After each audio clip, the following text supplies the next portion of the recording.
Ufc Macau, fighting for cash for life. Let's go. Let's go. My mic broke, the adapter.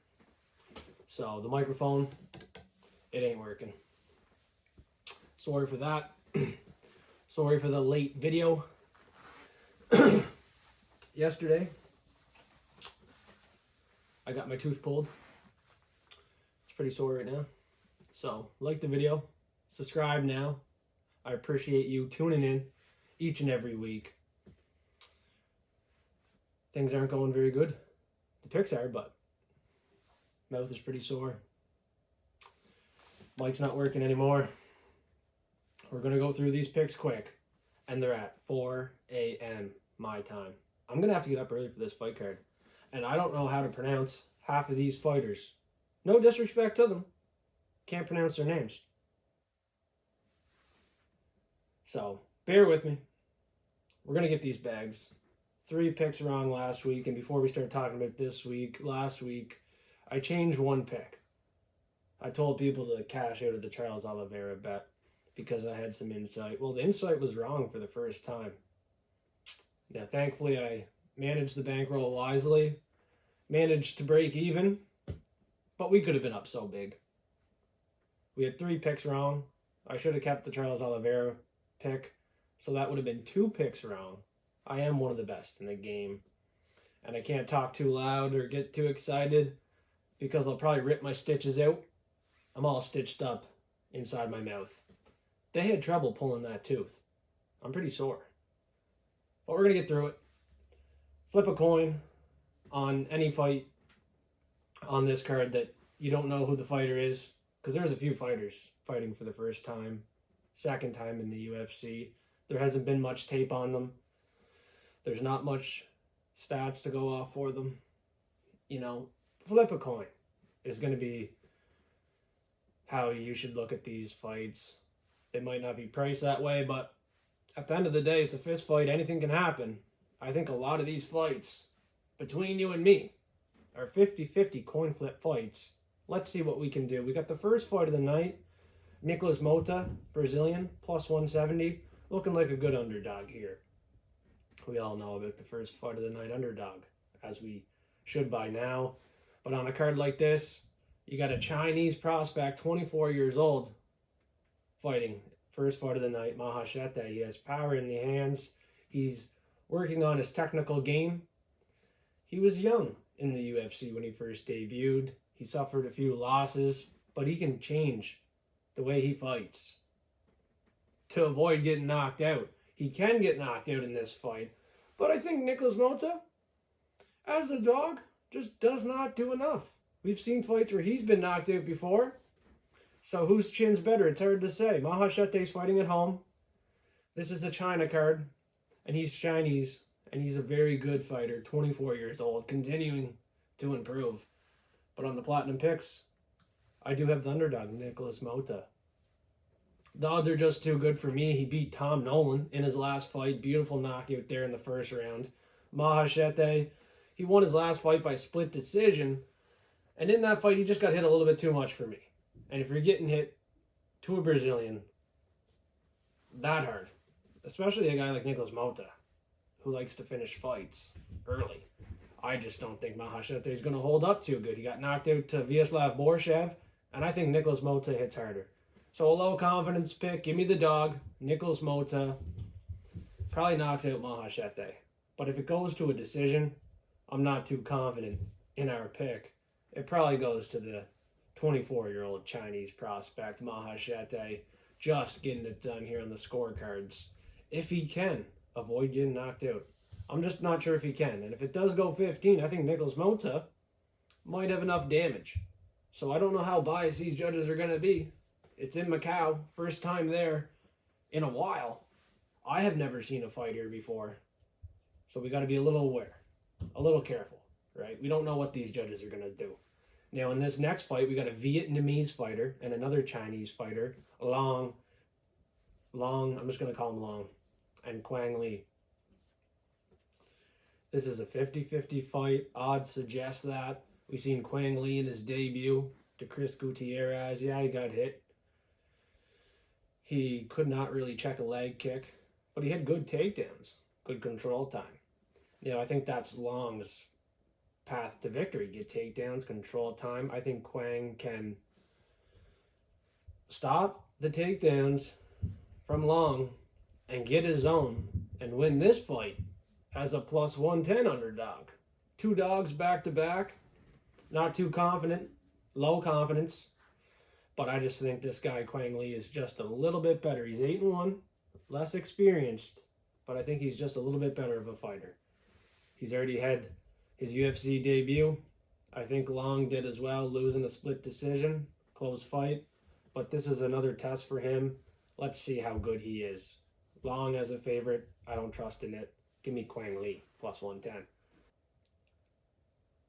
think my mouth is starting to bleed. I think I can taste blood in my mouth.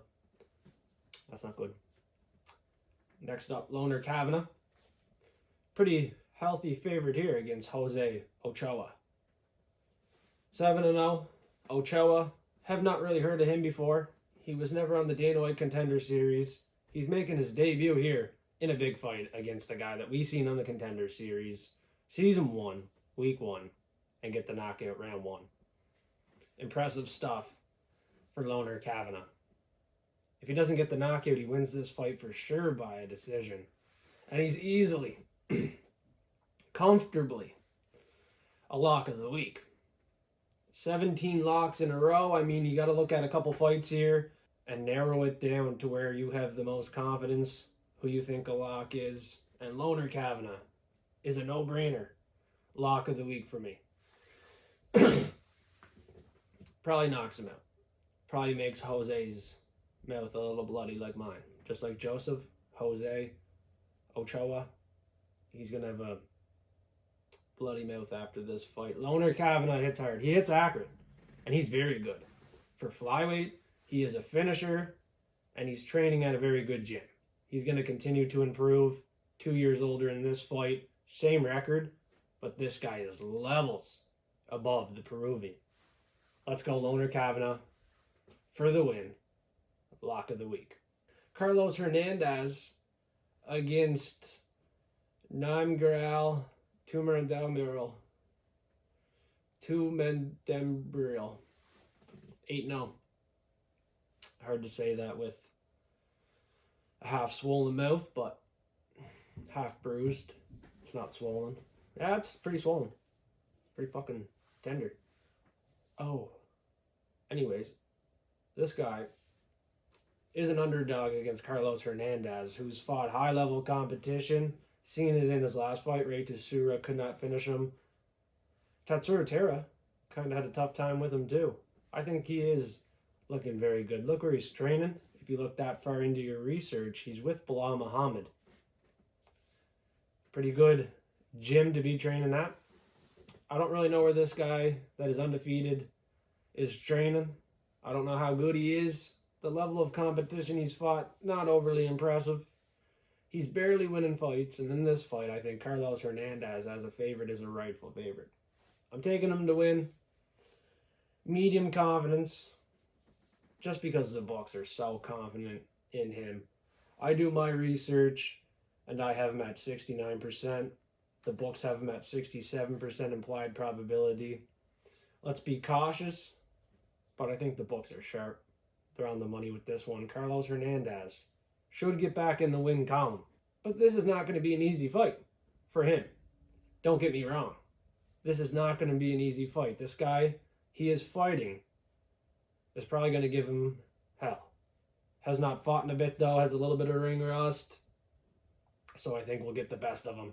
Let's go Carlos Hernandez for a long-awaited victory inside of this octagon. He's been handed killers. He's looked not too bad, but it's time for a win. Or else he's going to bed. Probably going to get cut, Carlos, if he does not win this fight. Championship fights here. Ming Shi plus 250. She ain't winning. She has 5 losses. Give me Feng, 10-2. Rightful favorite. Has fought the better competition. Has looked better against that competition. Clear pick. Clear favorite. lock it in. And Meng Shi is shit. She's shit. Okay? Lock it in. Feng Shenkan. Shenkan. Feng Shenkan. I don't know how you say it. Respect to her, because she is a lock of the week with a 7-inch reach advantage and younger by 8 years. Clear pick. I love this girl. She's a ferocious fighter. And she is definitely a credible lock of the week. Don't know much about her, but she's way better than this girl, Meng Shi. Championship bout, the 22-year-old is going to smash. Flyweight belt, championship, give me another lock. Dong Hong Choi, 25, younger fighter, lacking a 8-inch reach advantage, 7-inch reach advantage. It's going to be tough for him to get into close boxing range, but when he does get his takedowns, he's going to be too much for this Indian fighter training at Manchester top team, is an underdog. Kiru Sahota got knocked out at Cage Warriors. In his amateur, he's lost a ton of fights by a decision. He probably shouldn't even have went pro. I don't think he's very good. Give me the South Korean. Undefeated. Let's go. Topology, heavily picking him to win too. So I see some people disagreeing, but 86% of people on Topology out of 900 have Dong Hun Choi. You gotta hope he gets it done here. And with 17 locks in a row, I don't want to risk it on someone I don't really know. But this is a situation after the research and tape study. I just think he's a much better fighter. 8-0 undefeated as well. Don't let me down, boy. I'm on the fence about it. Not an official lock of the week yet, but Dong Hun Choi is getting this done. It's a 50-50 fight, and I might even risk it as lock of the week, because the implied probability that the bookies have is significantly different than the forecasted percentage on Patreon. So I'm not sure what I'm going to do here. I'm pretty confident Dong Hun Choi gets it done, probably dominantly. Now we got a bantamweight fight. Fighter A, Fighter B. I'm taking another South Korean, Soo Young Yu. He's fighting this Chinese guy. I can't even say his name. He has 2 different names from what I've seen. Fighter A, Fighter B. Give me Fighter A. Young Yu gets it done here. They're the same age, but this guy has a 5-inch reach disadvantage. In close boxing range, he could get hit. He doesn't have a reach advantage, but he should be the more dominant fighter, more composed fighter, be able to get takedowns, control time in this fight. Now, I don't know much about either fighter, so you're best just to flip a coin at the end of the day. Do your own research, but I'm taking the 2 South Koreans. And this guy I'm not having a whole lot of confidence in compared to the other guy.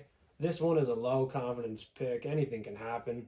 This is a fight where you flip a coin, but since we're taking 1 South Korean, let's take 2. 2 can dine for $199. Let's go. Young Yu is actually 166, but 2 can dine for $199. BK. Now we got the main event. Mouth is starting to really hurt here. So please like the video, subscribe now. You're probably seeing my struggle. You're like, man, this guy's struggling. The mic ain't even working, so I have to go buy a new mic. Just an adapter for it, not a whole new mic. But yeah, help me out. Help me out, man. I need your help. I got stitches in my mouth, and I need people on Patreon for $5 a month. We're up 130 units, 100 plus units on the last 6-7 events. What else can we do? 17 locks in a row. Still not seeing the views. I see why. Nobody wants to listen to a guy with a pulled tooth and a broken mic. But this is a first time thing. I've been killing it the other weeks. Oh well. We're going to make the main card super quick because I'm in a lot of pain. Please like the video. Please subscribe.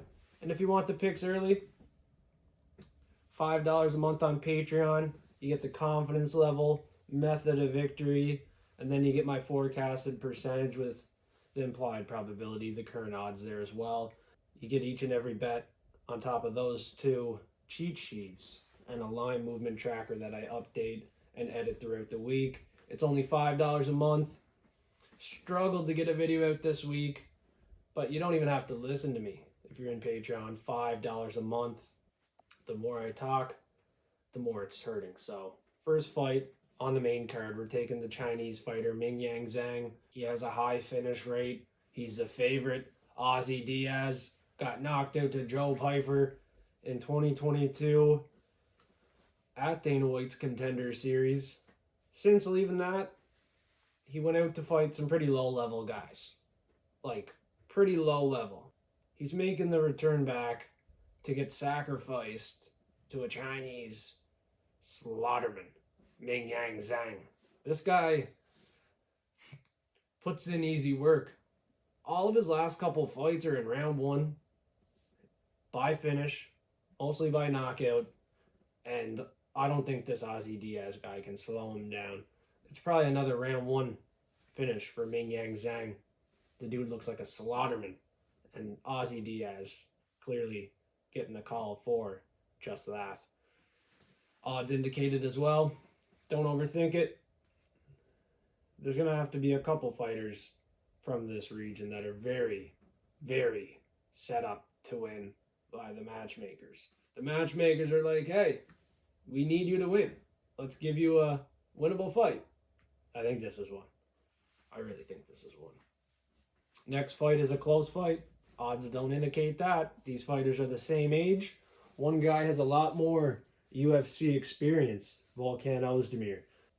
As this matchup unfolded, Ulberg would have started to train the game plan to get the win. If it is a decision, I think he gets it done here. More volume, accurate striking, and avoiding any shots that are powerful from Volkan Oezdemir. Oezdemir did capitalize against Johnny Walker, but it's Johnny Walker. So I'm going Carlos Ulberg.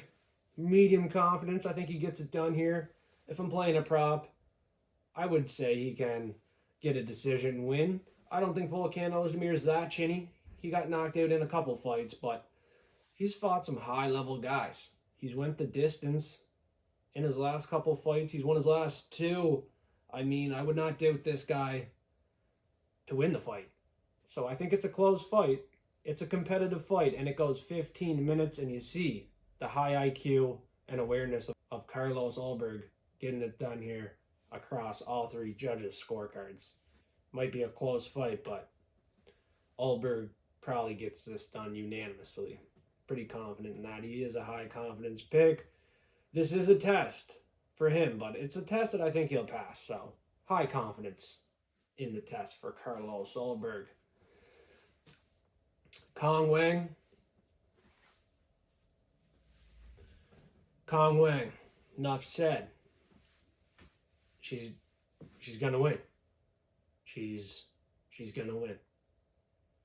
Hernandez has never been finished, so this could be her first time getting finished, or Wang decision. I'm going Wang decision. It's a women's fight. Next fight of the night. Lock of the week, actually. Backtrack, Wang. Lock of the week at this price. I mean, because of where this fight is located, I think, yeah, Wang. Lock of the week for sure. Especially at this price. If she loses at this price versus this girl, I mean, wow. She beat Valentina Shevchenko. Come on now. She is a lock. Wang is a lock. She is. She'll win.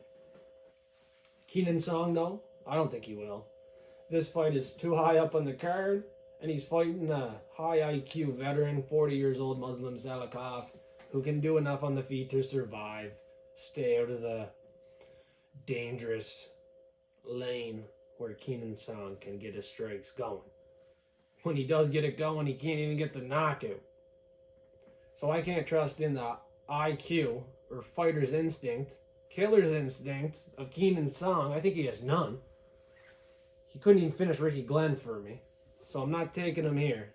Not as a dog against the better striker, the king of Kung Fu, Muslim Salikov. Gets it done here. He's a favorite. Don't overthink it.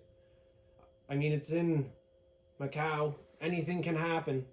But I'll be like, holy cow, Keenan Song? He beat Muslim Salikov? Holy shit. Holy she.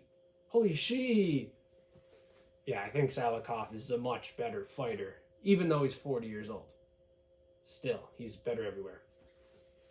Keenan Song, he almost beat Ian Gary. Could have knocked him out, but the killer instinct is not there. It's just not. This is a fight that's a good test for Keenan Song, but I don't think he's going to pass it. I just don't see him having enough success on the feet or getting to the point where he can get a takedown and secure the takedown with enough control time for the judges to be like, holy shit, he's doing something. So I don't think Keenan Song gets this done as a dog. Not many underdogs on the main card, but I have one. And it's not Tabitha Richie. I know. It's not. She's a babe, though. She's training really hard. Her striking's looking much improved. But Yan Xiaonan in Macau probably gets it done by a decision. She is a favorite. She just fought Weili Zhang, current champion. She has good experience. Much better experience in the octagon. And it's probably gonna get her the win. Just having that cage experience with high-level fighters will get her the win. Yan Xiaonan at home. It's tough to go against my girl, Tabitha, Baby Shark, Richie. I can't pick her to win. I can't be biased. I do think Yan Xiaonan is more powerful on the feet. We've seen Menon Farrow knock out Tabitha, so anything can happen.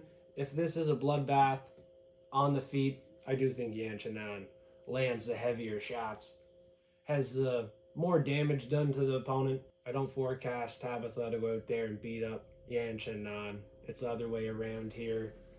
Odds indicate that. If you want to go underdog chasing, by all means, go ahead, but the prettier girl does not always win. I would love for her to win, Tabitha, in this fight, because she is a babe, but she ain't gonna win. Can't be biased. Won't be biased. If she wins, I mean, that's a good win. That's a really good win. Really good win. Really good win for her. She just fought Angela Hill. And she's fought the lower level competition, in my opinion, over the last number of fights. So, yeah, this would be a big win for Tabitha if she can get it done. Main event.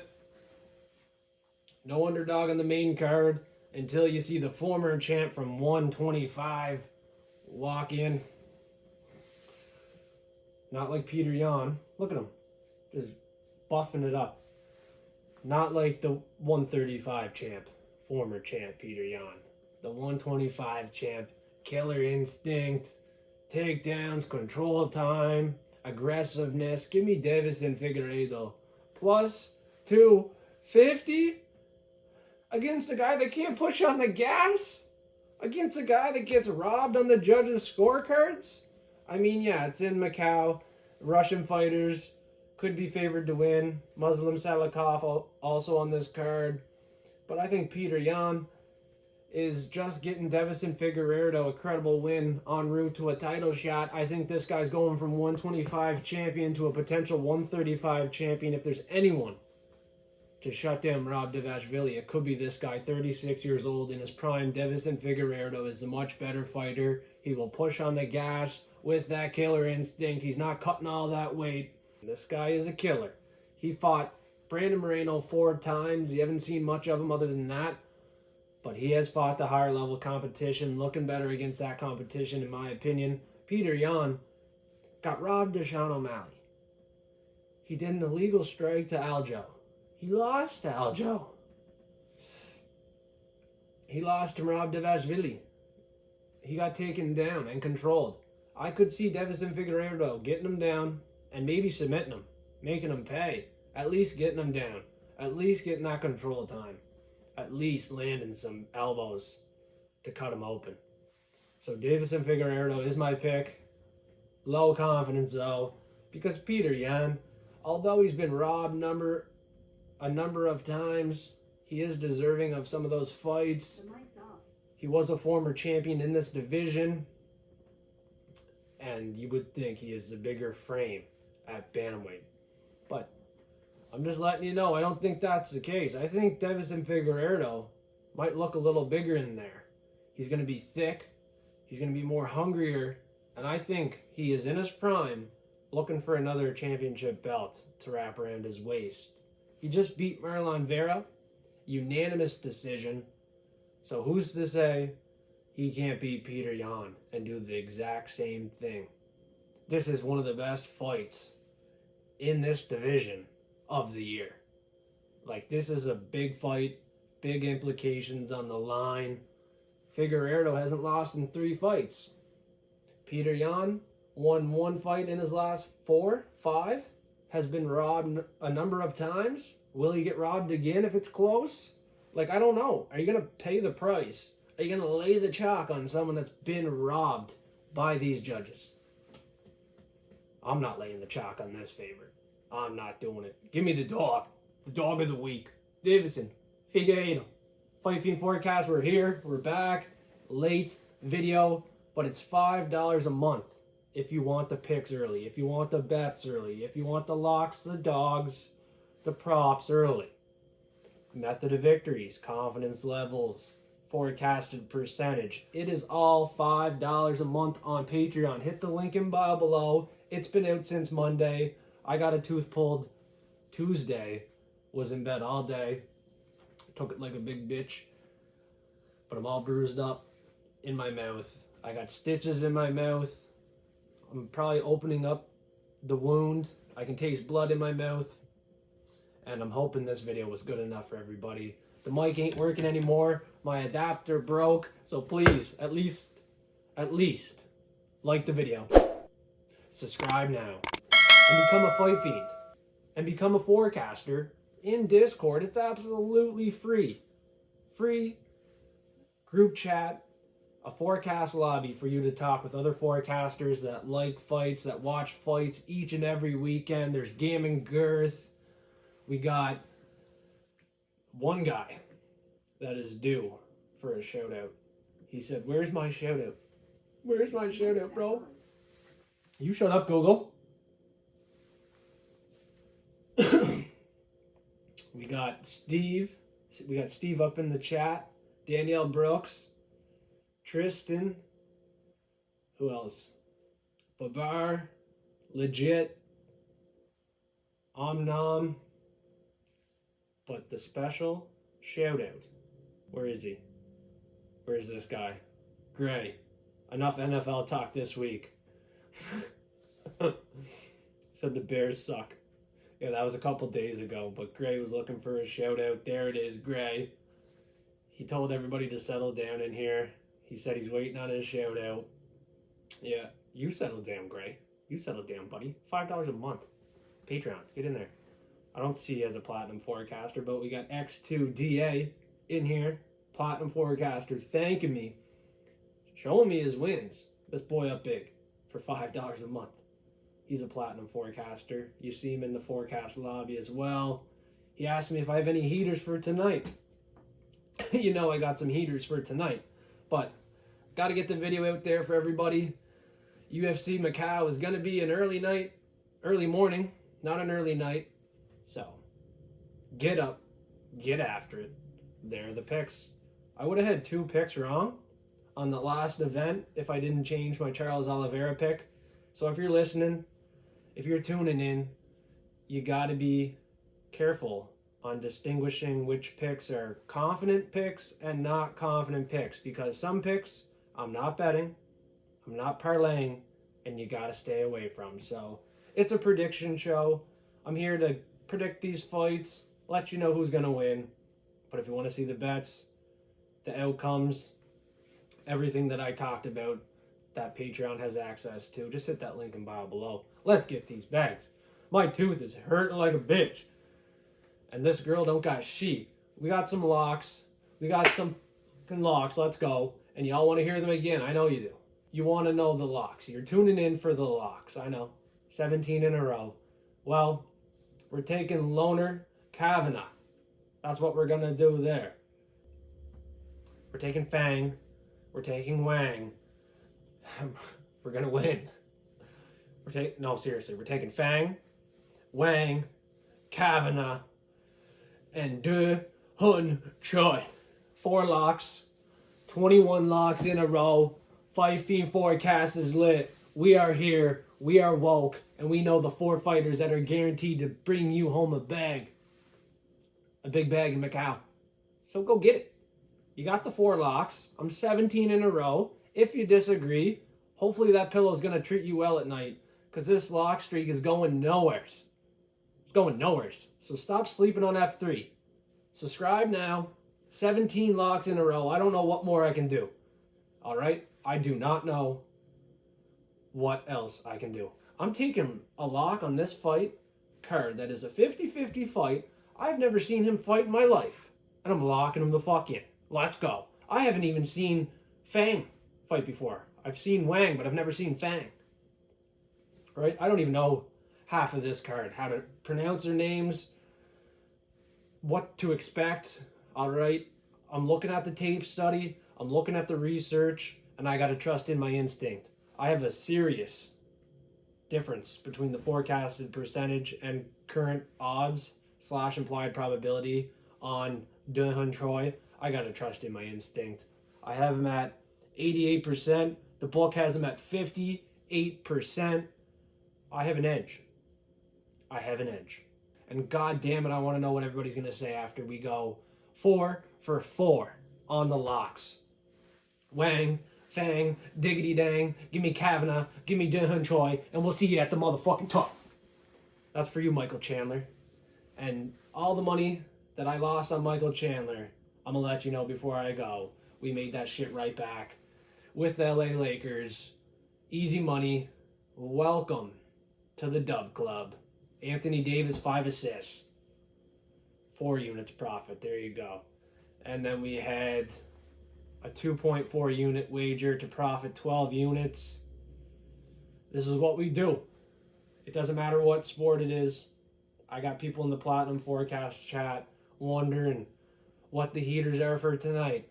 But I'm still here talking about random ass shit that people aren't listening to because these views are low as fuck. Like the video, subscribe now, and comment to help with the algorithm. Let's get F3 to 1K. I mean, my picks over the last number of weeks have been consistent. The locks are hot, steaming hot. Shit's so hot and make you burn. 17 in a row, looking to go 21 in a row. Just like the video, subscribe now. And we'll see you on the next show, the Props and Parlays show. This is not over!